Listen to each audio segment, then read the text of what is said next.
ಈ ರಾಷ್ಟ್ರ ಕಂಡ ಅತ್ಯಂತ ಹಿರಿಯ ಮುತ್ಸದ್ದಿ ರಾಷ್ಟ್ರದ ಮಾಜಿ ಪ್ರಧಾನಿ ಶ್ರೀ ಮನಮೋಹನ್ ಸಿಂಗ್ರವರು ನಿನ್ನೆ ರಾತ್ರಿ ದೆಹಲಿಯಲ್ಲಿ ನಿಧನರಾಗಿದ್ದು, ಈ ಬಗ್ಗೆ ಚಿಕ್ಕಬಳ್ಳಾಪುರದ ಹೆಸರಾಂತ ಹಿರಿಯ ಪತ್ರಕರ್ತರು ಹಾಗೂ ರಾಜಕೀಯ ವಿಶ್ಲೇಷಕರಾದ ಶ್ರೀ ಎಚ್ ವಿ ಸೋಮಶೇಖರ್ ಅವರು ಶ್ರೀ ಮನಮೋಹನ್ ಸಿಂಗ್ರವರ ಬಗ್ಗೆ ಮಾತನಾಡಿದ್ದಾರೆ.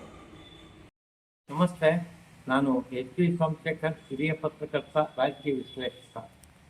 ಬಂಧುಗಳೇ, ರಾಷ್ಟ್ರ ಕಂಡಂತಹ ಅಪ್ರತಿಮ ಆರ್ಥಿಕ ತಜ್ಞ ಮನಮೋಹನ್ ಸಿಂಗ್ ರವರು ನಿಧನ ಹೊಂದಿದ್ದಾರೆ. ಪಂಜಾಬಿನಲ್ಲಿ ಜನಿಸಿದ ಮನಮೋಹನ್ ಸಿಂಗ್ ರವರಿಗೆ 92 ವರ್ಷ ವಯಸ್ಸಾಗಿತ್ತು.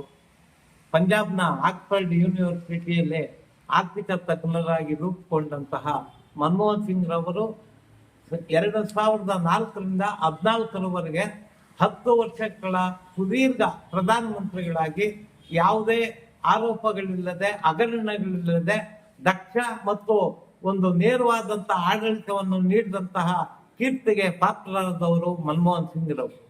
ಇವರು 82ರಿಂದ 85ರವರೆಗೂ ಈ ರಾಷ್ಟ್ರದ ಭಾರತೀಯ ರಿಸರ್ವ್ ಬ್ಯಾಂಕ್ ಅಧ್ಯಕ್ಷರಾಗಿದ್ದರು ಹಾಗೂ ಕೇಂದ್ರ ಸರ್ಕಾರದ ಆರ್ಥಿಕ ಸಚಿವಾಲಯದ ಮುಖ್ಯಸ್ಥರು ಆಗಿದ್ದರು.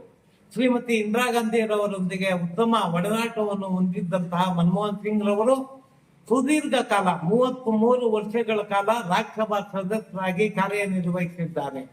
2 ಅವಧಿ ಪ್ರಧಾನಮಂತ್ರಿಗಳಾಗಿ ಕಾರ್ಯನಿರ್ವಹಿಸಿದಂತಹ ಮನಮೋಹನ್ ಸಿಂಗ್ ರವರು ಅತ್ಯಂತ ಜಗತ್ತಿನ ಶ್ರೇಷ್ಠ ಆರ್ಥಿಕ ತಜ್ಞರೆನಿಸಿಕೊಂಡಿದ್ದರು. ಇವರಿಗೆ ನಮ್ಮ ಕರ್ನಾಟಕದ ಒಬ್ಬ ಒಕ್ಕಲಿಗ ಸಂಘದ ನಿರ್ದೇಶಕರು, ಅಧ್ಯಕ್ಷರು ಆಗಿದ್ದಂತ ಹಾಗೂ ವಿಶ್ವದ 6ನೇ ಆರ್ಥಿಕ ತಜ್ಞರಾಗಿದ್ದಂತಹ ಪ್ರೊಫೆಸರ್ ವೆಂಕಟಗಿರಿಗೌಡರು ಅತ್ಯಂತ ಆತ್ಮೀಯರಾಗಿದ್ದರು.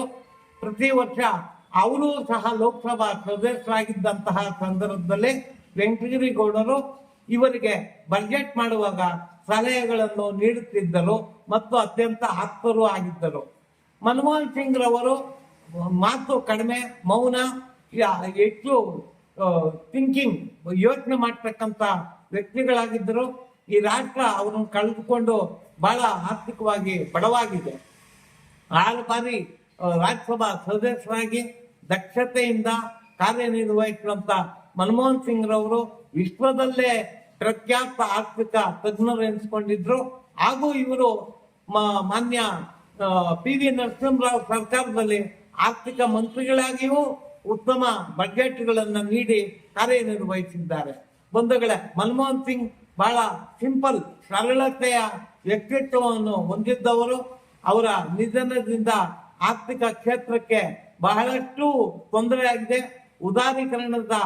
ಆರ್ಥಿಕ ಉದಾರೀಕರಣದ ಹರಿಕಾರರು ಆಗಿದ್ದಂತಹ ಮನಮೋಹನ್ ಸಿಂಗ್ ನಮ್ಮ ರಾಷ್ಟ್ರದ ಪ್ರಧಾನಿ ಎಂದು ಹೇಳಿಕೊಳ್ಳಲು ನಮಗೆ ಹೆಮ್ಮೆ.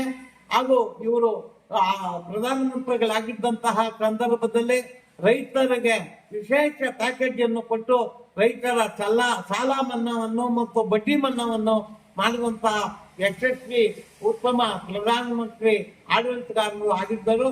ಆದ್ದರಿಂದ ಬಂಧುಗಳೇ, ಮನಮೋಹನ್ ಸಿಂಗ್ ಅವರ ನಿಧನ ಬಹಳ ದುರಂತ ಹಾಗೂ ಈ ರಾಷ್ಟ್ರಕ್ಕೆ, ಆರ್ಥಿಕ ಕ್ಷೇತ್ರಕ್ಕೆ ಬಹಳ ಅನಾನುಕೂಲ, ತೊಂದರೆ ಆಗಿದೆ ಅಂತ ಹೇಳಲು ಇಚ್ಛಿಸ್ತೇನೆ.